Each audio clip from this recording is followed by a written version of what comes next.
কৃষক শ্রমিক জনতা লীগের সভাপতি বঙ্গবীর কাদের সিদ্দিকী বলেছেন, ১৯৭১ সালে জামায়াতে ইসলামী যে কাজ করেছে তার জন্য যদি ক্ষমা প্রার্থনা না করে বাংলাদেশের শাসন ক্ষমতায় কোনো দিন যেতে পারবে না। মঙ্গলবার রাত ৯:৩০টার দিকে টাঙ্গাইলের সখীপুর উপজেলার কেন্দ্রীয় মন্দির পরিদর্শনে গিয়ে তিনি একথা বলেন। এ সময় উপস্থিত ছিলেন টাঙ্গাইল ৮ আসনের জামায়াতে ইসলামী মনোনীত প্রার্থী অধ্যাপক শফিকুল ইসলাম খান। তিনি মন্দিরে এসে পাশে বসে কাদের সিদ্দিকীর বক্তব্য শোনেন।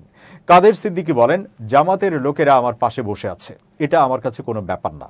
তাদের সঙ্গে আমার বিরোধ ৭১-এর মুক্তিযুদ্ধের কারণে। তখন তারা অন্যায় করেছে, তবে আজকের প্রজন্ম সেই অন্যায়ের সঙ্গে জড়িত নয়। বাংলাদেশে জন্ম নেওয়া প্রত্যেকেই আমার কাছে সমান, সে জামাতের সন্তান হোক বা আওয়ামী লীগের। তিনি আরও বলেন, কিন্তু ৭১-এ জামায়াতে ইসলামী যে কাজ করেছে তার জন্য যদি আন্তরিকভাবে ক্ষমা প্রার্থনা না করে, যেমন আল্লাহর কাছে ক্ষমা চাওয়া হয়, তাহলে যত শক্তি তারা হোক না কেন কোনোদিন দেশের শাসন ক্ষমতায় যেতে পারবে না। মুক্তিযুদ্ধ প্রসঙ্গে তিনি বলেন, আমি লড়াই করেছি পাকিস্তানি হানাদারদের বিরুদ্ধে। তারা যদি আমার দেশের বাড়িঘর না পোড়াতো, মা বোনদের ইজ্জত নষ্ট না করতো, তবে মুক্তিযুদ্ধে জয় পাওয়া কঠিন হতো।